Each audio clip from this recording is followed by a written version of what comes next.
Good morning, welcome back to my channel. সবাই কেমন আছো? আশা করছি সবাই ভালো আছো। আজকে হচ্ছে শুক্রবার, এখন বাজে প্রায় 1:10, ঠিক আছে। একটু আগেই ঘুম থেকে উঠলাম, উঠেছি এখনও ফ্রেশ হয়নি। তো বুঝতেই পারছো অবস্থা দেখে। আসলে আগে একটা অভ্যাস ছিল, প্রত্যেকদিন রাত্রেবেলায় চুল বিনুনি করে শুলাম, ঠিক আছে। তো এখন যা চুলের অবস্থা, এই দেখো, দেখছো, ঝাঁটাতেও মনে হয় এর থেকে বেশি থাকে, ঠিক আছে। তো এই হচ্ছে অবস্থা। তো কালকে রাত্রে কী মনে হলো জানি না, হঠাৎ করে চুলটা বেঁধে শুয়েছিলাম, তো সেটাই রয়ে গেছে।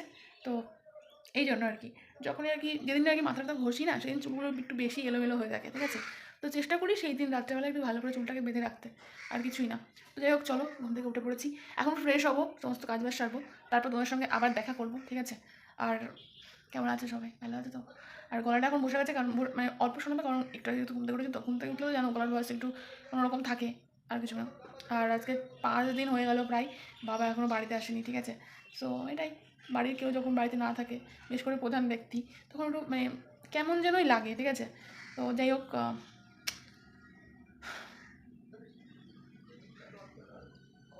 তো চলো ফ্রেশ হয়ে আসি, তারপরে কথা বলছি, চলো। ঘরে আর আমার মা দেখো, হাঁড়ির মধ্যে করে দই, চিড়ে, মুড়ি, আম, মিষ্টি, এগুলো সব মাখিয়ে মাখিয়ে খাচ্ছে। না, মাখিয়ে খাও।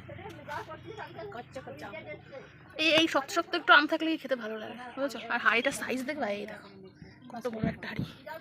যাই হোক, মা এটা খেতে থাক, আর আমি এদিকে যে আমার চা হচ্ছে, এই আমার মুড়ি হয়ে গেছে, চাটাকে নামিয়ে নিই। ঢালা হয়ে গেছে চাটা, এই যে চা দেখতে পাচ্ছ, কালারটা একদম কালো কালো, লিকার বেশি হয়ে গেছে আজকে চায়ে। এই যে মুড়ি, এই যে রুটি আছে, অপশনাল, রুটি দিয়েও খেতে পারো। আর এই দেখো একটা আম, যে দেখুন আমের সিজন। সো এখন তো আম খাওয়ার ইচ্ছে নেই, আপাতত চা মুড়িটাই খাবো, ঠিক আছে। আর আমার মাই দেখো, দই, আম আর মিষ্টি, ঠিক আছে। চলো খেয়ে নিই, তারপরে আবার আসছি। না, চা নাও তুমি, নিবি তাকে, এই মিষ্টিটা নিবি। 1 hour later. তো গাইজ এখন বাজে প্রায় 2টো, বলে ওটা ভিডিওটা এডিট করছিলাম, তার মধ্যেই শুরু হয়ে গেছে ঝড় তুফান, ঠিক আছে। এটা কিন্তু হট করে শুরু হয়ে গেল, দেখো কী পরিমাণে বৃষ্টি হচ্ছে। আর আজকে যা বৃষ্টি হওয়ার আগে যে একটা ঝড় হলো, তার বলার মতন না। আমি তো ভিডিও শ্যুট করতে পারিনি, কারণ আমার মোবাইলে একটু চার্জটা কম ছিল, আর ভিডিও এডিট করছিলাম, তো তার জন্য এটা পসিবল হয়ে উঠলো না। নাহলে তোমাকে দেখাতাম যে কী পরিমাণে আজকে ঝড় হয়েছে। কোথাও কোনো ক্ষতি হচ্ছে কিনা জানি না, বাট আরেকটু হলে তো মনে হয় আমাদের ঘরই উড়ে যেত, ঠিক আছে। তো যাই হোক, চলো কিছুক্ষণ পরে আবার আসছি। 5 hours later. Good evening. So একটুখানি শুয়েছিলাম, ঠিক আছে। তার জন্য ঘুমিয়ে পড়েছিলাম অলরেডি, বাট যেহেতু ঘুমাবো না বলে আবার ফোন নিয়ে ঘাটাঘাটি শুরু করে দিয়েছিলাম, ঠিক আছে। তো যার জন্য একটু বেশি বেশি লাগছে। সো এখন তো সন্ধ্যা হয়ে গেছে, বাইরে গিয়ে দেখছি একদম অন্ধকার হয়ে গেছে, ঠিক আছে। আর আজকে যে একটা ঝড় হলো, আমি বুঝলাম না যে অ্যাকচুয়ালি ওটা কী হলো। একটা ভয়ঙ্কর একটা হাওয়া, আমি জানি তোমাদের ওদিকে হয়েছে কি না। আমার তো ধরো টিনের ঘরে থাকি, ঠিক আছে। সো ভালোভাবে বুঝতে পারলাম, ঝড়ের সময় এই ঘরেই ছিলাম। অন্য দিন কী হয়, ঝড়ের সময় পাকা ঘরে চলে যাই, ঠিক আছে।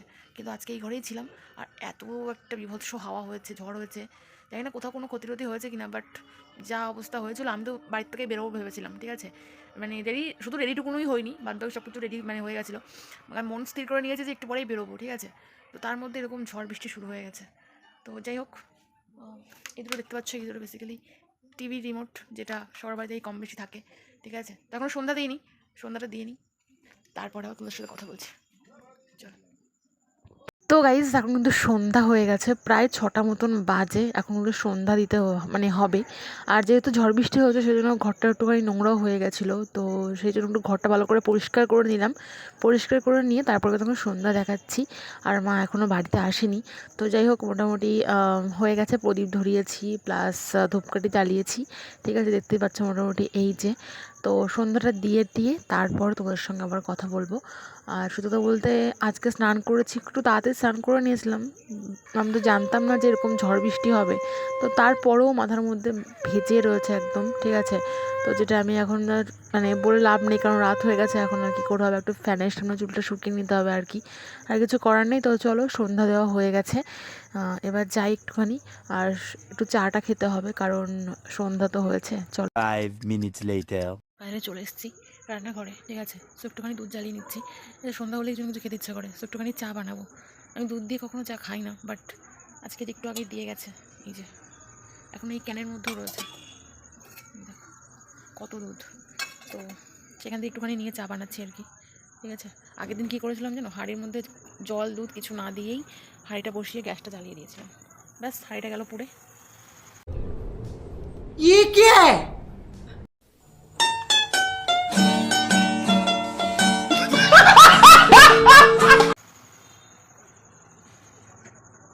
এই দেখো, দেখছো তো, এটা হোক, তারপরে আসছি কিছুক্ষণ পরে। চলো, দিয়ে দিয়েছি 2 চামচ চিনি, ঠিক আছে। তো দেখো, যত এটা ভালো করে জাল দেওয়া হবে, ঠিক আছে, তত বেশি টেস্টি হবে জিনিসটা।